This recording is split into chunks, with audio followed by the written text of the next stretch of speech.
আপনি তাকে বাধ্য করছেন যে তুমি অন্য কোনো মার্কায় ভোট দাও। আর 2026 নির্বাচনে আমরা মামুরা একাধিক চরিত্রহীন ব্যক্তি এক জায়গায় হয়েছে। সেনাবাহিনী কোনো একটা ভায়োলেন্সে হস্তক্ষেপ করে থামাইছে, আপনি দেখাতে পারবেন? শেখ হাসিনা যতটুকু জাতিকে বিভক্ত করেছিল উনি এই 14 মাসে তার চেয়ে বেশি বিভক্ত করে দিচ্ছে। এখানে এদের আহ্বানে আন্দোলন হয় নাই, আন্দোলনের তোড়ে এরা সামনে চলে আসছে।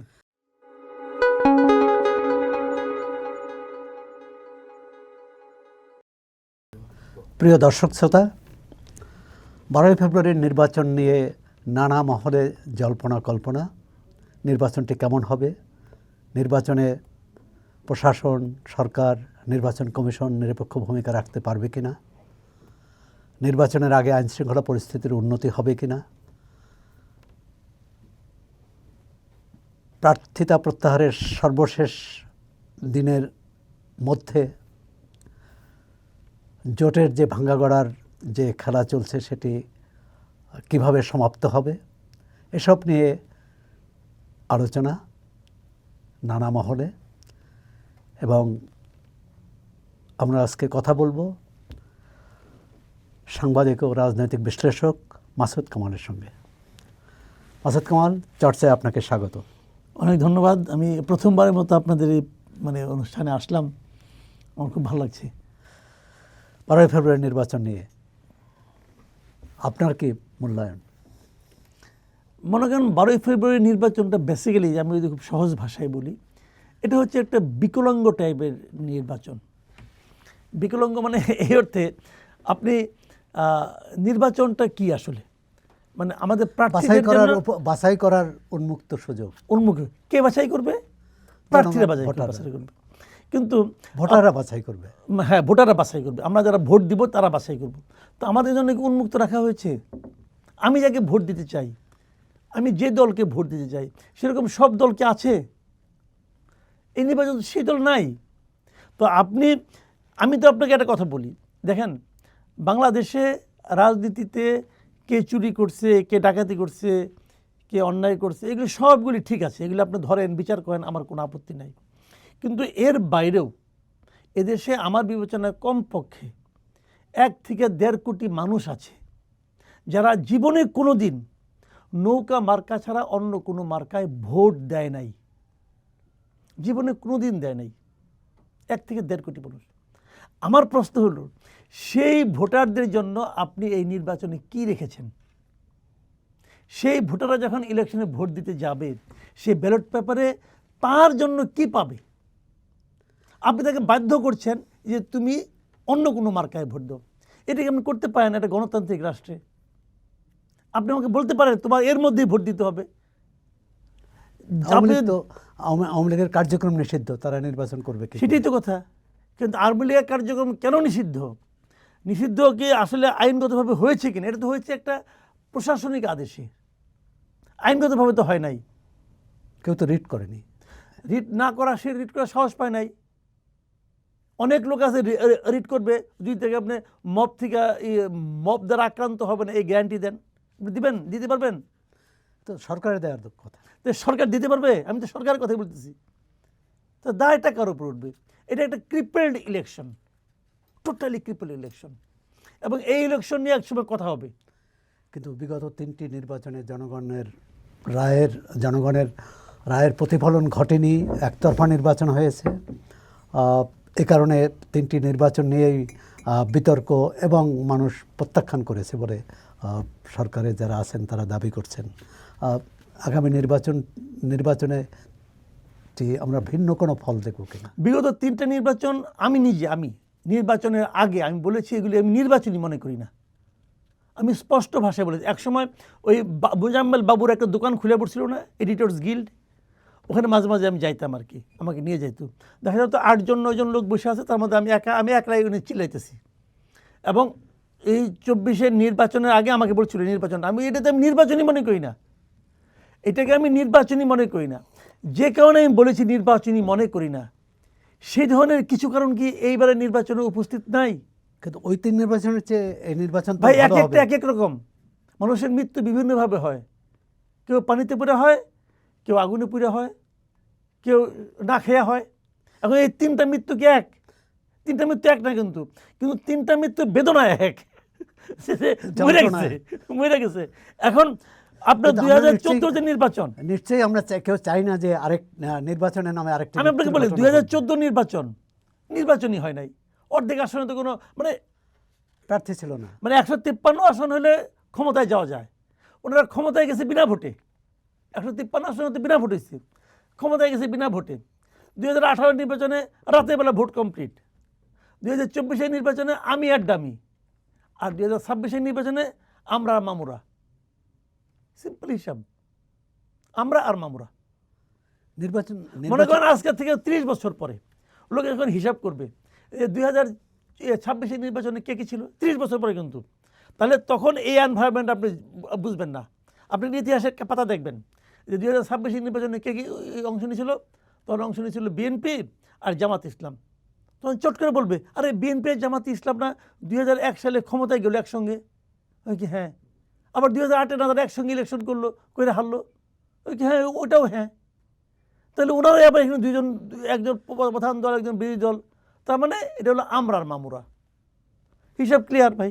কিন্তু তাহলে এত মানুষ জীবন দিল, এত বড় গণ অভ্যুত্থান হলো, তার একটাই তো লক্ষ্য ছিল যে জনগণের হাতে শুনেন, ক্ষমতা। আমি একটা কথা বলি সৌরভ ভাই, ছেড়ে দেওয়া।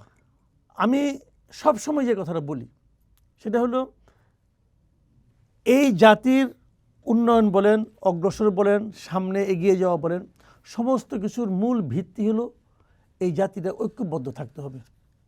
ঐক্যবদ্ধ জাতি ছাড়া, ঐক্যবদ্ধ না হলে কোনো জাতি অগ্রসর হতে পারে না। শেখ হাসিনা এবং তার সরকার এই জাতিটাকে বিভক্ত করে দিয়েছিল, জাস্ট বিভক্ত করে দিয়েছিল দুই ভাগ। এক ভাগে ওনারা, আরেক ভাগে বিএনপি আর জামাত। এই হলো ওনাদের স্বীকারই করেনি, অন্যদের রাজনৈতিক প্রক্রিয়ার স্বীকারই বাইরে করেনি। রেখেছিল এবং তারা এটা গণ অভ্যুত্থান হয়েছিল। কিন্তু আগামী নির্বাচনে কি আমি বলছি আপনাকে, তারা এটা করেছিল চেতনার নামে, মুক্তিযুদ্ধের চেতনার নামে। আমি ভেবেছিলাম যে তারা চলে যাওয়ার পরে আমরা ডক্টর ইউনূসকে দিচ্ছি দায়িত্ব, উনি একটা আধুনিক লোক, উনি একটা উদারনৈতিক লোক, উনি একজন ডেমোক্রেটিক মানুষ, সেই হিসেবে উনি জাতিটাকে বোধহয় আবার ঐক্যবদ্ধ করতে পারবে অথবা করতে চাইবে। উনি পারেও নাই, চায়ও নাই, বরঞ্চ 14 বছরে, অথবা ধরেন আমি যদি 2009 থেকে ধরি, 9 থেকে এই পর্যন্ত, এই আপনার 24 পর্যন্ত, এই সময়তে 14 বছরে, 15 বছরে শেখ হাসিনা যতটুকু জাতিকে বিভক্ত করেছিল, উনি এই 14 মাসে তার চেয়ে বেশি বিভক্ত করে দিচ্ছে। কিন্তু প্রধান উপদেষ্টা তো বলেছেন যে যারা অপরাধ করেছে বিগত সরকারের আমলে বা জুলাই গণ অভ্যুত্থানের সময়, তারা সেই অপরাধ স্বীকার না করলে অথবা অনুশোচনা না করলে রিকনসিলিয়েশন সম্ভব না। আপনি যে ঐক্যবদ্ধ হওয়ার কথা বলছেন সেটা সম্ভব না। সেটা আপনি করেন না রে ভাই। আপনি আমাকে বলেন একটা জিনিস, যারা অপরাধ করেছে তাদের অপরাধ স্বীকার করা তো ইম্পর্টেন্ট না, তাদের বিচার করা ইম্পর্টেন্ট। আমি আপনার বাড়িতে যে আগুন ধরাই দিলাম, দিয়ে বললাম ভাই ভুল হয়ে গেছে, আগুন ধরাই দিয়েছি, মাফ করে দেন, হলো না তো, আমার বিচার করতে হবে। ভাই তুমি আগুন, বিচারটা আপনি করেন না, করেন, আমি তো বিচার করতে না করতেছি না, কিন্তু বিচারটা কেন হয়?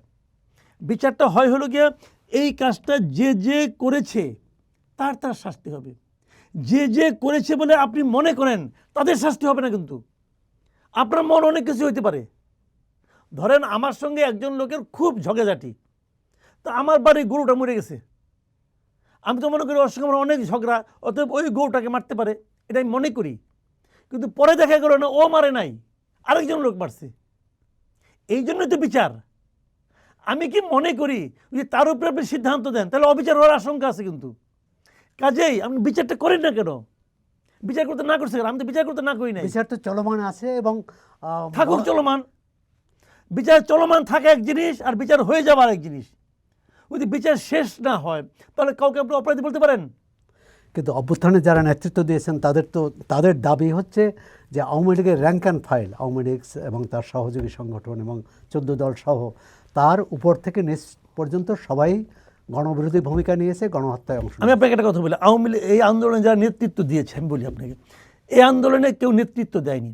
এই আন্দোলনে সারা দেশের মানুষ একসঙ্গে ছিল। কিছু লোক নেতৃত্বের দাবিদার হয়েছে, কিছু লোক বলেছে যে আমরা নেতৃত্ব দিয়েছি। তারা যদি বলতো এই আন্দোলন কালকে থেকে বন্ধ হইতো, হইতে বন্ধ হয় নাই তো, কেন ওই 6 জন যে নিয়ে এই হারুনি হোটেলে খাইয়ে নিয়ে মুচুলেকে দেয় নাই?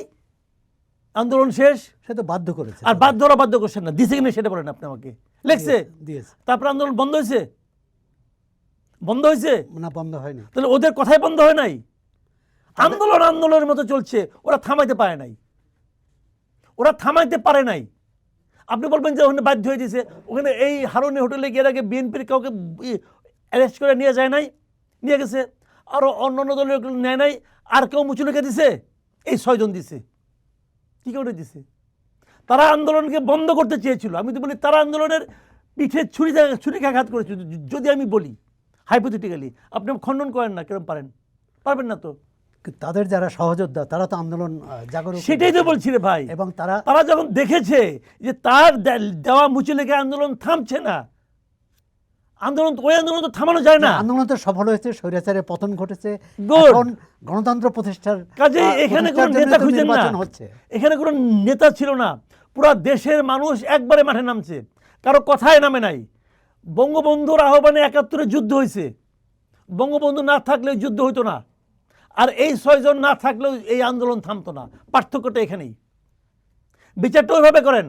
বঙ্গবন্ধু আন্দোলনটাকে গড়ে তুলেছিল এবং তার আহ্বানে যুদ্ধ হয়েছে। এখানে এদের আহ্বানে আন্দোলন হয় নাই, আন্দোলনের তোরে এরা সামনে চলে আসছে। তো প্রধান উপদেষ্টার কথা থেকে যেটা বোঝা যায় যে এই নির্বাচনের পর বা আওয়ামী লীগ যদি দোষ স্বীকার করে তাহলে একটা রিকনসিলিয়েশন হতে পারে। সেইটা কি হবে না হবে এটা আওয়ামী লীগ বুঝবে। আর প্রধান উপদেষ্টা কী বলছে এটা তার রাজনৈতিক প্রজ্ঞার উপর নির্ভর করে। তার রাজনৈতিক প্রজ্ঞা নিয়ে ইতিমধ্যে আমি হতাশ, কাজে ওই আলোচনায় আমি যাচ্ছি না।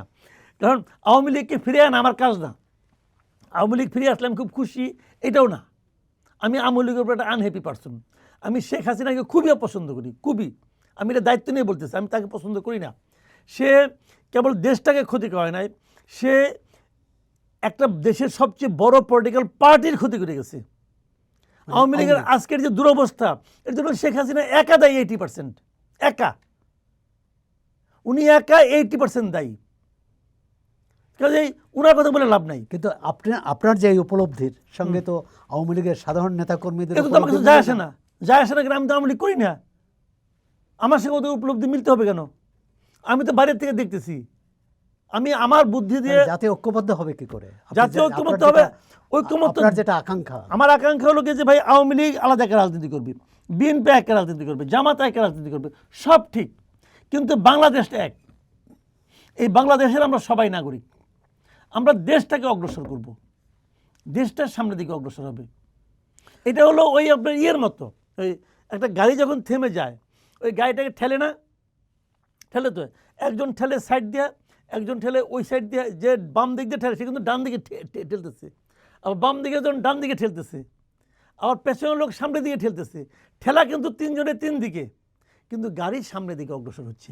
নির্বাচনকে সামনে রেখে রাজনৈতিক দলগুলোর মধ্যে জোট গঠনের একটা প্রক্রিয়া চলছে এবং সর্বশেষ গতকাল 10 দল, জামাত ইসলামের নেতৃত্বে 10 দল আসন ভাগাভাগির ঘোষণা দিয়েছে। তাদের সঙ্গে আরেকটি দল থাকার কথা, ইসলামী আন্দোলন। তারা থাকবে কি থাকবে না শেষ পর্যন্ত জানি না। কিন্তু এই দলে যারা ছিল, যারা আছে, তারা একসময় এই দলের রাজনীতির বিরোধিতা করেছে, ধর্মীয় রাজনীতির বিরোধিতা করেছে। বিষয়টি কীভাবে দেখছেন? দেখেন, একটা জিনিস হলো কি, ইসলামী আন্দোলনের সঙ্গে জামাত ইসলামের জোট হওয়া ইম্পসিবল। এটা কোনো দিনও মিলার কথা না। কারণ ইসলামী আন্দোলনের লিডারদের যে মানে নীতি, তাদের যে আদর্শ, তার সঙ্গে জামাতের আদর্শ একদম বিপরীত।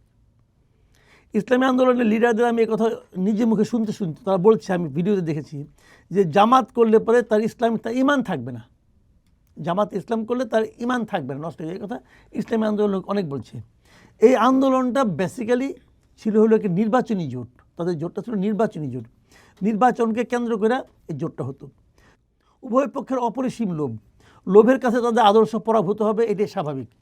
এদের যে চরিত্র আমি দেখেছি, এরা লোভের কাছে পরাভূত হবে, কাজে আবার মিলেও যেতে পারে। কিন্তু যদি মিলেও যায়, সেখানেও আশঙ্কা আছে। আশঙ্কাটা হলো এই যে নির্বাচনের পর তারা তো জোট হিসেবে একত্র থাকতে পারবে না, উনি যে আবার মারামারি করবে। কারণ এখানে তো নীতি নৈতিকতার প্রশ্ন। শুনেন, গণতন্ত্রে ভিন্ন মত থাকতে পারে। গণতন্ত্রে এই দল এরকম বলবে, ওই দল এরকম বলবে, আমি কিছু ছাড় দিব, তুমি কিছু ছাড় দাও, এইভাবে গণতন্ত্র চলতে পারে। কিন্তু ধর্মে কিন্তু ভাই এটা হয় না। জামাত ইসলামকে ওয়াহাবিবাদী ধারার রাজনৈতিক দল হিসেবে চিহ্নিত করা হয় এবং এক ধরনের কট্টরপন্থা রাজনৈতিক দল। কিন্তু তারা তো এবারে এই ইসলামী দলগুলোর বাইরে জাতীয় নাগরিক পার্টি, লিবারেল ডেমোক্রেটিক পার্টির মতো দলকে নিতে পেরেছে। এটি কি তাদের রাজনৈতিক সাফল্য বলে মনে করেন? নিতে পারে নাই, বরঞ্চ আমি বলি যে একাধিক চরিত্রহীন ব্যক্তি এক জায়গায় হয়েছে, একাধিক আদর্শহীন ব্যক্তি এক জায়গায় হয়েছে, একাধিক আদর্শহীন দল এক জায়গায় হয়েছে। এদের কারো কোনো আদর্শ নাই এবং আতঙ্কের বিষয়টা যাদের বিরুদ্ধে লড়াই করার জন্য এই জোট গঠন করেছে তারা কি আদর্শবান? তারা কি? আমি ওরা আদর্শবান বলছি না, ওটা ওদেরকে আলোচনা বলছি, ওই আলোচনা হচ্ছে না, আলোচনা হচ্ছে এখানে যারা মিলছে। দেখেন এই লোকগুলো দুদিন আগে পরস্পরের বিরুদ্ধে কথা বলছে, হঠাৎ করে এমপি হওয়ার লোভে একত্র হয়ে গেছে। যদি এমপি হতে না পারে আবার ঝগড়া করবে, যদি এমপি হতে পারে তারপরেও ঝগড়া করবে। তারা এমপি হওয়ার লোভে তারা বেসিক্যালি সাধারণ ভোটারদেরকে প্রতারণা করতেছে। অলি আহমেদ বলেন আপনি, অলি আহমেদ এর সঙ্গে যুক্ত হওয়ার আগে তার ইহকালে কোনোদিন সে জামাতের কোনো কর্মকাণ্ডের প্রশংসা করছে? আরে অলি আহমেদের রাজনীতি তো শেষ করে দিয়েছে জামাত। অলি আহমেদের যে রাজনীতি সেটা তো শাহজাহান চৌধুরী শেষ করে দিয়েছে। এবং তখন জোটের মধ্যে সে দুই জায়গায় দাঁড়াবে, এক জায়গায় সে দাঁড়াবে, এক জায়গায় তার বউ দাঁড়াবে, এটা নিয়ে তো তার সঙ্গে বিএনপি ঝামেলা। তাহলে সে তো বিএনপি বড় নেতা ছিল রে ভাই, সে তো এই 11 মাসে ওদের সঙ্গে গেছে। তিনি কেন বুড়া বয়সে যদি একটা এমপি হইতে পারি আর কিছু না, এতে তো লোভ তো অন্তহীন। কিন্তু জুলাই অভ্যুত্থানের যারা নেতৃত্ব দিয়েছে অথবা জুলাই যোদ্ধা হিসেবে পরিচিত এনসিপি কেন জামাতের সঙ্গে? এনসিপি তো সবসময় সবাই বলতো, এই যে আমাদের এই যে ফজলুর রহমান ভাই বলতো না মাঝে মাঝে, অ্যাডভোকেট ফজলুর রহমান বিএনপির, যে এনসিপি বলতো যে এরা তো জামাত, এরা তো আলবা ধরা জায়গার পোলাপান বলতো। কিন্তু ওনার বলার ভঙ্গিটাও তো অন্যরকম ছিল, কিন্তু উনি তো সত্য কথা বলছেন, উনি তো দার্শনিক আমার কাছে আমার মনে হয়। কারণ উনি যেটা বলছে ওটাই তো প্রমাণ হয়েছে। কেমন আমি বলি, আমি কিন্তু এনসিপি, এবি পার্টি এবং জামাত এই তিনটার ঐক্যটা কিন্তু আমি নির্বাচনী ঐক্য মনে করি না। আমি মনে করি এটা হলো আদর্শিক ঐক্য, মানে ওদের আদর্শ একটাই। এবং গতকালকে দেখলাম নাহিদ ইসলাম বলতেছেন, উনিও স্বীকার করছেন যে আমাদের এটা হলো আদর্শিক ঐক্য। তো এই দুটো এক হবে, দুইজন আলাদা আলাদা ছিল, এক ঘরে আবার আসছে। কিন্তু এর আগে বিএনপি যখন জামাতের সাথে ঐক্য করেছে তখন কিন্তু বিএনপির নেতারা বলছেন তাদের কৌশলগত ঐক্য ছিল, ওটা আদর্শিক ঐক্য ছিল না তো, ওটা তো আদর্শিক ঐক্য ছিল, ওটা ছিল কৌশলগত নির্বাচনী ঐক্য। আওয়ামী লীগকে হারাতে হবে, আওয়ামী লীগ এবং বিএনপির পার্থক্য ছিল হয়তো মনে করুন 2% ভোট। জামাতে যদি 3% ভোট হয়, জামাতের ভোট আমি নিলাম, তাহলে আমি 1% বেড়ে গেলাম। জামাতে যদি 7% ভোট হয়, ওইটা আমি নিলাম, আমি তাহলে বাইরে গেলাম 4% ভোট। হিসাব তো এটাই। এই জন্য ওরা নিয়েছে জামাতকে, ওরা নিয়েছে জাতীয় পার্টিকে, ওটা তো ভোটের হিসাবের জন্য। রাজনৈতিক দলগুলোর নীতি আদর্শ নিয়ে আমরা কথা বললাম, জোট ভাঙ্গা করা, কিন্তু নির্বাচনের যে প্রস্তুতি, নির্বাচনের যে পরিবেশ থাকা দরকার সেটা কতটা আছে বা সরকারের প্রস্তুতি? দেখেন এটা একটা জটিল প্রশ্ন এই কারণে যে যেমন ধরেন আমরা সাধারণত বলি যে আইন শৃঙ্খলা পরিস্থিতি ভালো না, পুলিশের পারফরমেন্স ভালো না, এগুলো আমরা বলি এবং আগামী দিনে এইরকমই খারাপই থাকবে। কিন্তু পুলিশের তো দরকারই হয় না যদি নির্বাচনী মাঠে কোনো সংঘাত না হয়, যদি মানুষ শান্তিপূর্ণভাবে ভোট দিতে যায়, দলগুলো যদি আচরণবিধি মেনে চলে, তাহলে তো পুলিশের কোনো দরকার হয় না। এখন এই দলগুলো নিজেদের মধ্যে আচরণবিধি মানবে কিনা, ভাঙবে কিনা, এটা বলা বড় কঠিন। অনেকগুলি ফ্যাক্টর এখানে কাজ করে। যেমন বিভিন্ন জায়গায় আচরণবিধি লঙ্ঘনের অভিযোগ এসেছে। এটা বিচ্ছিন্ন হয়, এত বড় দেশে দুই একটা আসতেই পারে, এটা কোনো ব্যাপার না, এটা বিচ্ছিন্ন হয় অনেক সময়। তবে এখানে যে জিনিসটা হচ্ছে কি, যে যদি তারা মনে করে যে না আমরা একটু হলেই জিতবো, আমাদের যদি কেউ ইন্টারন্যাশনালি আচরণবিধি ভঙ্গ করে তখন কি হবে, এটা বড় বড় কঠিন। তবে আবার পুলিশের সঙ্গে ইতিবাচক দিক হলো যে সারা দেশে মিলিটারি থাকবে, আর সেনাবাহিনী থাকলে সেনাবাহিনীর ভূমিকা কী হবে এটাও কিন্তু আমরা কনফার্ম না। কারণ এখনও তো মানে আপনার রাস্তায় সেনাবাহিনী আছে এবং তারা ম্যাজিস্ট্রেসি পাওয়ার নিয়েই আছে। তারপরে মব ভায়োলেন্স হচ্ছে, তারা কোনো একটা ভালো কাজ করতে পারছে? কোনো উদাহরণ আছে সেনাবাহিনী কোনো একটা ভায়োলেন্সে হস্তক্ষেপ করে থামাইছে? আপনি দেখাতে পারবেন না তো।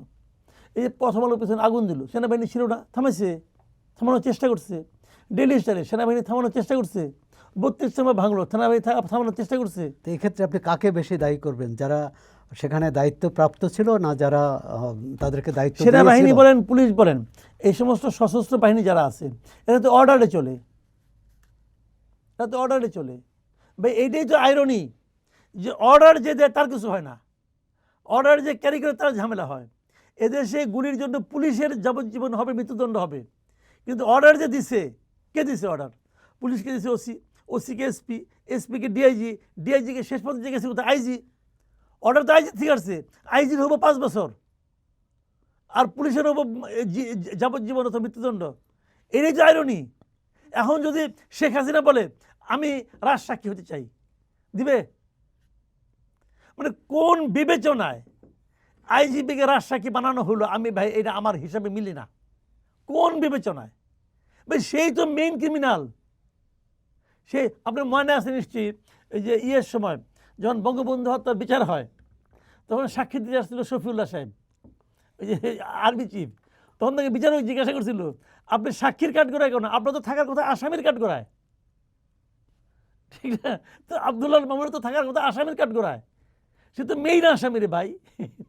যাক, নির্বাচনের চিত্রটা কেমন, মাঠের চিত্রটা কেমন দেখছেন? মাঠের চিত্র এখনো বোঝা যাচ্ছে না, এখনো মাঠে বোঝা মানে যাচ্ছে জয় না কি? পরাজয় না, নির্বাচন এখনো আইনশৃঙ্খলা। কিন্তু জমে ওঠে নাই। নির্বাচনের যে একটা গরম, একটা উত্তাপ, এটা কিন্তু কোথাও কোনো গ্রামগঞ্জে আছে বলে আপনি কেউ বলবে না।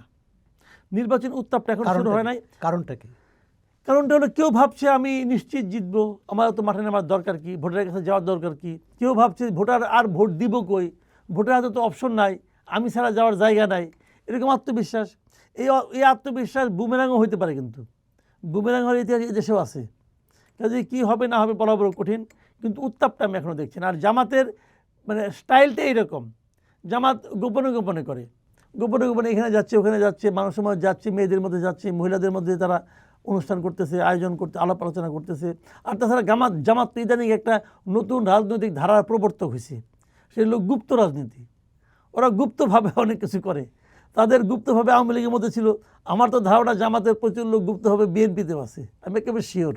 পোস্টাল ব্যালট নিয়ে একটা বিতর্ক উঠেছে, যে পোস্টাল ব্যালট তো ছাপা হয়েছে এবং পাঠানো হয়েছে, সেটি তো ভোটারের কাছেই পাঠানোর কথা, কিন্তু আমরা দেখেছি মধ্যপ্রাচ্যের বিভিন্ন দেশে কোনো রাজনৈতিক দলের নেতা বা কর্মীর কাছে অনেকগুলো পোস্টাল ব্যালট, এবং তারাই বিতরণ করছে বিভিন্ন ভোটারের কাছে। এটি তো নির্বাচনে আচরণবিধি লঙ্ঘন এবং নির্বাচনে আইন অমান্য। এর বিরুদ্ধে মানে এটি তাহলে এই পোস্টাল ব্যালট নিয়ে তো প্রশ্ন উঠছে তো অলরেডি। হ্যাঁ, তো এখন এটা হলো শোন, এটা হলো কি আমাদের এই নির্বাচন কমিশনার যে কমিশনটা, এটা যে কতটা আনাড়ি এবং কতটা অযোগ্য লোক দিয়ে এটাকে ফর্ম করা হয়েছে, তার একটা জলজান্ত প্রমাণ হলো পোস্টাল ব্যালট নিয়ে এই কেলেঙ্কারিটা। এটা জলজান্ত প্রমাণ। আচ্ছা, আজকালকার দিনে, আপনি আমাকে বলেন না ভাই, আজকালকার দিনে চিঠি লেখে না লেখে না। একসময় তো অনেক চিঠি আমিও লিখতাম, আপনিও লিখতেন, এখন লেখেন না তো ভাই। প্রেমের চিঠিও লিখতেন? প্রেমের চিঠি লিখছি, অবশ্যই লিখছি, কেমন লিখবো না? আমি কি সবসময় বুড়া ছিলাম নাকি? একসময় কি জোয়ান ছিলাম না? আর জোয়ান গেলে আমাকে মেয়েরা পছন্দ করতো না। এখন নির্বাচন কমিশন চিঠি লিখতে পারে না। আমার কথা হলো কি ভাই, একসময় লিখতাম, এখন তো লিখি না। সময়ের প্রয়োজন, আপনাকে বুঝতে হবে। এই জিনিসটা ডিজিটালি করা যেত, এবং ডিজিটালি করলে ওটা একদম অ্যাকুরেট হতো। নানা প্রক্রিয়া ছিল, আমি যতদূর জানি, আমি জানি জার্মানির একটা কোম্পানি অলরেডি তাদের কাছে প্রস্তাব নিয়ে গেছিলো যে কীভাবে এটাকে ডিজিটালি সঙ্গে সঙ্গে করা যায়। ওরা বুঝেই তো না রে ভাই, ওরা এত বুড়া যে ওরা বুঝেই না এটা কি, ওরা টেকনোলজি বুঝে না। আপনি বলেন, আপনি দেশে বাইরে যান, এখানে যান সেখানে যান, এখান থেকে আপনি একটা হোটেল বুকিং দিচ্ছেন আপনার মোবাইল দিয়ে হোটেলের বুকিংয়ের টাকা পয়সা মোবাইল দিয়ে পাঠিয়ে দিচ্ছেন, পাঠিয়ে দিয়ে আপনি ওখানে যাচ্ছেন। গভীর রাত্রে যে পৌঁছলেন এয়ারপোর্ট থেকে, আপনি এয়ারপোর্ট থেকে একবার চিন্তা করছেন যে এয়ারপোর্ট থেকে 20 মাইল দূরে আমি একটা হোটেলে যে উঠবো এত রাত্রে, যদি ওই হোটেলটা এক্সিস্ট না করে, যদি ওই হোটেলটা আমার টাকাটা না পাওয়া থাকে, যদি ওই হোটেলটা আমার বুকিংটা কনফার্ম না করে, আমি এত রাতে কই যাবো? এই টেনশন কি আপনি একবারও করেন না। কারণ আপনি জানেন এটা এতটাই সিকিউর এবং এটা এতটাই অথেন্টিক, এতটাই নির্ভরযোগ্য, এটা খুব ইজি একদম। আপনি কিন্তু আপনার জীবনে রিস্ক দিচ্ছেন। আর একটা ভোটের রিস্ক আপনি নিতে পারবো না? এটা কি ডিজিটালি করা যেত না? ইজিলি যেত। পাসপোর্ট, এখন আমাদের সব পাসপোর্ট পাসপোর্ট হয়ে গেছে। আমাদের এনআইডি কার্ডগুলো আপনার করা যায়, স্ক্যান করা যায়, সব কিছু ওখানে আছে। কার্ড দিয়ে স্ক্যান করবে, বলবে। দেশের সব কিছু চলছে ডিজিটালি, ভোট দিতে হবে কাগজ দিয়া, ভাঁজ করলে দাগ এক জায়গায় পড়ে আরেক জায়গায় পড়ে না। এই কী রে ভাই পাগলামি। মানে হয়েছে কি জানেন, আপনি বয়স্ক লোকের মধ্যে দেখবেন, এখনও দেখবেন অনেক বয়স্ক লোক আছে, ওরা দেখবেন যে আপনার এই স্মার্টফোন ইউজ করতে পারে না, ওরা বাটন ফোন ইউজ করে, কারণ ওরা এটা বুঝে না জিনিসটা। তো এরা হলো বাটন ফোন যুগের লোক। তো এদেরকে দিয়েছেন আপনি সবচেয়ে স্মার্টেস্ট কাজটা করার জন্য, যা হবার তাই হচ্ছে। তো জাতীয় সংসদের যে নির্বাচনের যে ব্যালট, সেটা নিয়েও তো প্রশ্ন উঠতে পারে, এবং সেটি ইতিমধ্যে জাতীয় সংসদ নির্বাচন এবং গণভোট নিয়ে প্রায় 25 কোটি 25.5 কোটি ব্যালট পত্র ছাপতে হবে। সময় আছে মাত্র 25 দিন, 2-3 দিন আগে সেটা ছাপার কাজ শেষ করতে হবে, পৌঁছাতে হবে। এটা হয়তো ছাপানো হয়ে গেছে আমার ধারণা, আমি জানি না, ঠিক বলতে পারবো না, হয়তো হয়ে গেছে। কিন্তু গণভোট নিয়ে থেকে ঝামেলা হবে বিরাট। কীরকম? গণভোট তো লোকে বুঝেই না, লোকে গণভোট বুঝে? আমরা 3টি গণভোট তো এর আগে করেছেন। এই গণভোট বুঝে লোকে, এই লোকে এখানে 4টা বস্তু, একটা প্যাকেজ, এই প্যাকেজ লোকে বুঝে আপনি বলেন 4টা প্যাকেজ পড়তে লাগে 2 এতগুলো মিনিট। রাজনৈতিক দল, এত বিশেষজ্ঞ মিলে এটা ঠিক করলেন, আপনি বলছেন হ্যাঁ বুঝে না, আমি বলতেছি তো, আমি দায়িত্ব নিয়ে বলছি বুঝে না।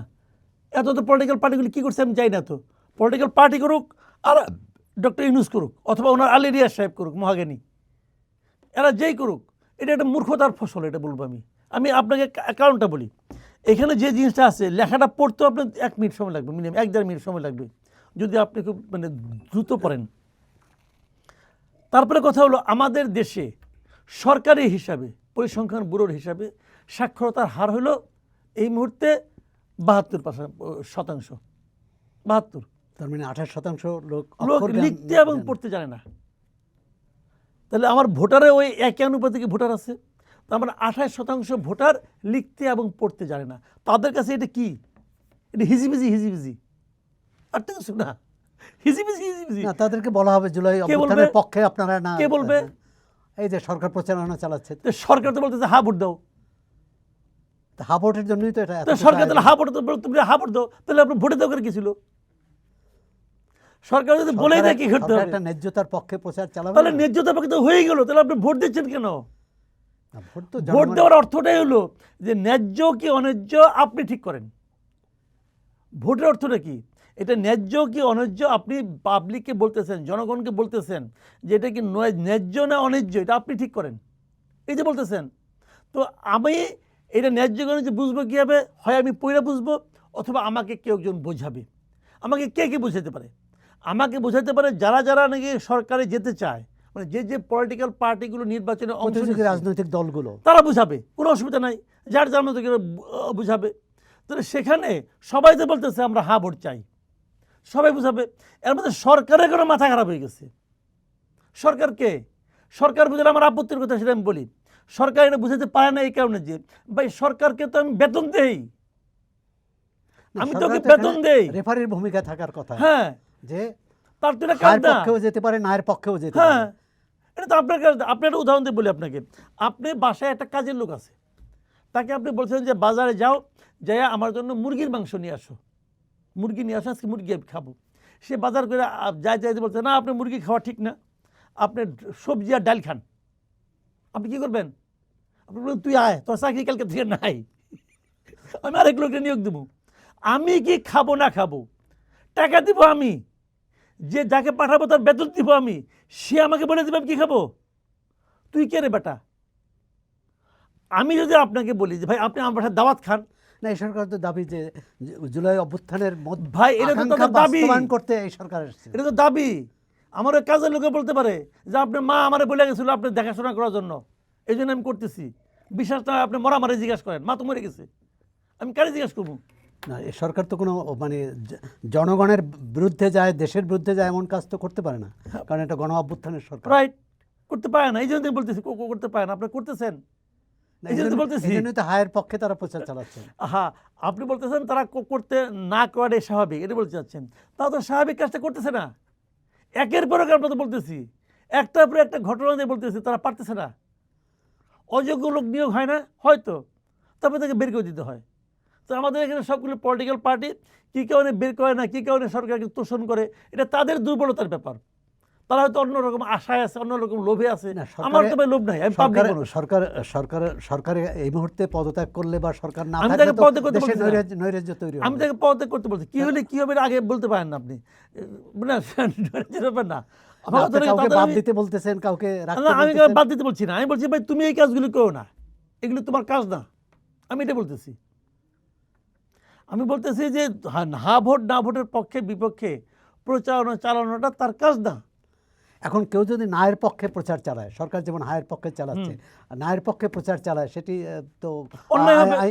না, আইনত না না বৈধ। না, যদি সে কোনো পলিটিক্যাল পার্টি হয় তাহলে হা নার ব্যাপারে আমার কোনো আপত্তি নাই। কিন্তু যদি সে সরকারি বেতনভোগী কর্মচারী হয়, বেতনভোগী লোক হয়, তাহলে সে এটা না হা বা না না না, বেসরকারি হয়, যদি সাধারণ মানুষ হয়, যে কেউ তো, যেহেতু সরকার এখানে হ্যাঁ, একটা যে কেউ চালাতে বিকল্প রেখেছে যে হ্যাঁ। তুমি হায়ের পক্ষেও দিতে পারো, নায়ের পক্ষেও দিতে পারো। সুতরাং কেউ তো নায়ের পক্ষে প্রচার চালাতে পারে, চালাতে পারে, কোনো সমস্যা নাই। কিন্তু হার পক্ষেও পারে, চালালে যে তাকে মব ভায়োলেন্সের শিকার হবে না, এই নিশ্চয়তা সরকার দেবে। সরকার দেওয়া উচিত, আপনার সরকার কি দেওয়া মনে হয়? উচিত। আপনার মনে হয় কি যে এই সরকার দেবে না তো? এই সরকার তো হার পক্ষে নিজে একটা পার্টি হয়ে গেছে। আচ্ছা, আমি ব্যাংকে যাই, ব্যাংকে যেয়ে ওই দিন দেখি ব্যাংকের মধ্যে প্ল্যাকেট আনানো যে হার পক্ষে ভোট দিন। আচ্ছা, ধরা যাক হাইপোথেটিক্যালি আমি নার পক্ষে ভোট দিতে চাই, ধরা যাক, তাহলে ব্যাংকের ওটা দেখি আমি ব্যাংকের উপরে ক্ষিপ্ত হবো না? আমি তো ব্যাংকের উপরে ক্ষিপ্ত হবো। ওই ব্যাংকের প্রতি আমার কোনো আস্থার থাকবে? থাকবে না তো। ব্যাংকিং সিস্টেম চলে আস্থার উপর, আমার তো আস্থা নাই। স্কুলে বলতেছে হার পক্ষে ভোট দিন, সবাই বলতেছে হার পক্ষে ভোট দিন। আলিরিয়া সব দিন একবার এই দেশে যায়, এখানে যাবে, ওখানে যায়, চিটাঙ্গে যায়, রাজশাহী যায়, কই যায়, যায় বলে হার পক্ষে ভোট দিন। সরকার তাকে দায়িত্ব দিয়েছে। কেন দিবে সরকার? সরকার করে বাপের টাকা না আমার টাকা? বলেন আপনি এটা। জনগণের আলিয়া টাকা। সাহেব যে গাড়ি ভাড়া, এই টাকাটা কার? উনি ওনার টাকায় গেছে না আমার টাকায় গেছে? না, এটা ব্যক্তি বিশেষের বিষয় না। না না, আমার কথা হলো কি, পুরো যাকে এটা যে পারে দায়িত্ব কিনা। দিয়েছে। ধরেন যে লোকগুলি নায়ে ভোট দিবে, যে লোকগুলি নাতে ভোট দিবে, তাদের কি টাকা নেই ওখানে? এটা সে পারে? পারে না, সিম্পলি পারে না। এটা এখানে একটা নৈতিকতার ব্যাপার আছে ভাই, পারে তারা তো না। বলবে যে বৃহত্তর গণতন্ত্রের স্বার্থে, তারা বৃহত্তর কি বলবে না বলবে, কল্যাণের স্বার্থে। শুনেন, যখন চোর হাতে হাতে ধরা পড়ে তখনও তার কাছে একটা লজিক থাকে সে কেন চুরি করছে। ওইটা শুনে আমার লাভ নেই রে ভাই। না, এই সরকার তো আর চোর না। চোর না, আমি বলছি যে ওই অর্থে ওনারা যখন এই আকামগুলি করতেছে তার একটা পক্ষে একটা যুক্তি আছে, থাকতেই পারে, ওটা তার যুক্তি, আর আমি দিতেছি আমার যুক্তি। আমরা একটু অন্য প্রসঙ্গে আসি। নির্বাচন নিয়ে অনেক কথা হলো। আওয়ামী লীগ সরকারের শেষ দিকে মার্কিন যুক্তরাষ্ট্রের সাথে সম্পর্কের টানাপোড়েন লক্ষ্য করা গিয়েছিল, এবং অনেকেই মনে করেন যে সরকার পরিবর্তনে তাদেরও একটা ভূমিকা আছে। এবং 8 আগস্ট যখন ডক্টর মোহাম্মদ ইউনূসের নেতৃত্বে নতুন সরকার গঠিত হয়, সবারই প্রত্যাশা ছিল যে যুক্তরাষ্ট্রের সাথে সম্পর্কের উন্নয়ন হবে এবং ব্যবসা বাণিজ্যে যেসব টানাপোড়েন আছে, যেসব সমস্যা আছে, সেগুলো দ্রুত কেটে যাবে এবং আমরা যুক্তরাষ্ট্র থেকে বিরাট সহায়তা পাব। কিন্তু আমরা দেখলাম যে অন্তত 3টি ঘটনায়, প্রথমত হচ্ছে যে শুল্ক ট্রাম্প প্রশাসন এসে শুল্ক বাড়িয়ে দিল, পরবর্তীকালে আলোচনার মাধ্যমে সেই শুল্ক কিছুটা কমালো, কিন্তু সেখানে দেখা গেল তার বিনিময়ে যা দিতে হয়েছে সেটি পাওয়ার চেয়ে দেয়াটাই বেশি। কারণ অন্য দেশের থেকে বেশি দামে যুক্তরাষ্ট্র থেকে গম সহ অন্যান্য পণ্য কিনতে হবে, সেখান থেকে বোয়িং কিনতে হবে। এটি একটি। দ্বিতীয়ত তারা ভিসা বন্ড চালু করলো এবং 26টি না 25টি দেশের মধ্যে বাংলাদেশ তার অন্তর্ভুক্ত ছিল। অর্থাৎ বাংলাদেশ থেকে এখন যারা যাবে তাদেরকে একটা বড় এই 5 থেকে 15,000 ডলার জমা দিতে হবে। সর্বশেষ যেটি হচ্ছে, বাংলাদেশের অভিবাসন ভিসা স্থগিত করে দেওয়া হয়েছে। তাহলে এই মার্কিন যুক্তরাষ্ট্রের সাথে বর্তমান সরকারের সম্পর্ক উন্নয়নের কি পরিস্থিতি আপনি দেখলেন? পরিস্থিতি খারাপ। শুনেন, এখানে একটা বিষয় দেখতে হবে, সেটা হলো গিয়ে ট্রাম্পের সঙ্গে এরকম পরিস্থিতি অনেকেরই খারাপ। ট্রাম্প অনেকের সঙ্গে অনেক রকম দুর্ব্যবহার করছে, এমন এমন কাজ সে করছে যাতে নাকি ওই দেশের জন্য রীতিমতো বেদনাদায়ক পরিস্থিতি তৈরি হয়, অর্থনীতির ক্ষতিগ্রস্ত হয়, এরকম করছে। আমাদের প্রতিবেশী দেশ ভারতের সঙ্গেও করছে। ভারতের সঙ্গে তার খুব ভালো বন্ধুত্ব ছিল বলে অনেকে মনে করত, সেটা উনি প্রমাণ করছেন যে এটা পাকিস্তানের সঙ্গে করছে না, পাকিস্তানের সঙ্গে করছে না। এই সবই তার ইচ্ছা, কীভাবে করে না, এই ক্ষেত্রে আবার করছে। এই ভিসার ক্ষেত্রে পাকিস্তানও বন্ধ করছে, পাকিস্তানও বন্ধ করছে। অভিবাসন ভিসা সে যে কার জন্য কি এটা কেউ বলতে পারে না। তবে যার জন্য যাই হোক, আমি বাংলাদেশের নাগরিক হিসেবে আমি পার্সোনালি চাইব আমার দেশে যিনি সরকার আছেন, যারা সরকার চালাচ্ছেন, তারা এমন কিছু একটা করবেন যাতে নাকি আমরা ওরকম ঝামেলায় না পড়ি। এটা তো আমি চাইতেই পারি, কারণ পৃথিবীর সকল দেশের সঙ্গে তো সেটা করে নাই। 75টা দেশকে সেটা করছি। তো 75 দেশ মানে কি, অর্ধেকও না। তা আমি বেটার হাফের মধ্যে থাকলাম না কেন? এই ভিসা নিয়ে তো ইন্ডিয়ার সঙ্গে করে নাই, আবার ইন্ডিয়ার সঙ্গে ট্যারিফ নিয়ে করছি। কাজে এগুলো তো ভ্যারি করবেই। আমার কথাটা হলো যে আমরা কেন সেই ভালো অর্ধেকে থাকবো না, এটা হলো আমার মূল কথা।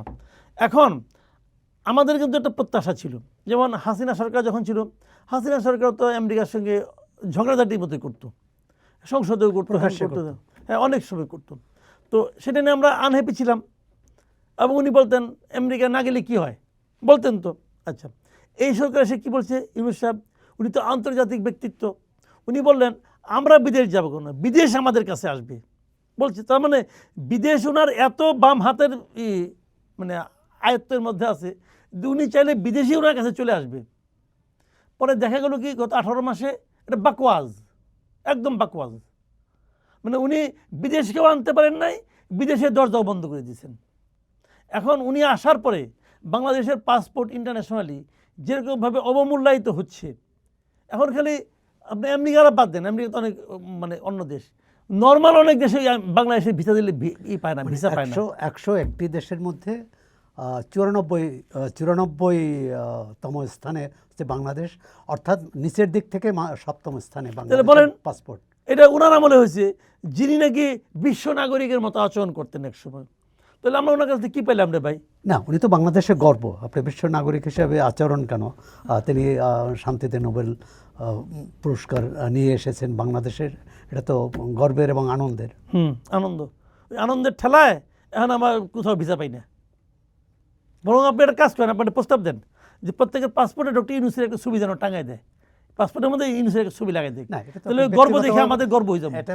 এটা ব্যক্তিগতভাবে বললেন, সরকারের সাথে সরকারের সম্পর্ক, এবং আপনিই বলছেন যে ট্রাম্প কখন কি কারোর উপর, ভাই ট্রাম্পের আলাপ বাদ দেন, ট্রাম্পের আলাপ বাদ দেন, অন্য দেশে কি হইতেছে? আপনার ভিসা কি আগের তুলনায় অন্য দেশে আপনি বেশি পান? বাংলাদেশের পাসপোর্টে যে অবমূল্যায়ন হয়েছে এই সরকার এটা মানেন হয়েছে, তাহলে আলোচনা গেল কি? তাহলে ওই গর্ব নিয়ে আপনি থাকেন না? উত্তরণ তো করতে হবে। উত্তরণে গর্বের সহায়তা হবো। এই গর্বের 1 মাস আছে, এতদিন যখন সহ্য করতে পারছি, আর 1 মাস কোনো মতে কষ্ট করে সহ্য করবো, তারপর দেখি কি হয়। মাসুদ কামাল, আপনাকে ধন্যবাদ চর্চাকে সময় দেওয়ার জন্যে। এতক্ষণ আমরা কথা বললাম সাংবাদিক ও রাজনৈতিক বিশ্লেষক, জনপ্রিয় ইউটিউবার মাসুদ কামালের সঙ্গে। আপনারা চর্চা পড়ুন, চর্চা দেখুন এবং চর্চার সঙ্গে থাকুন।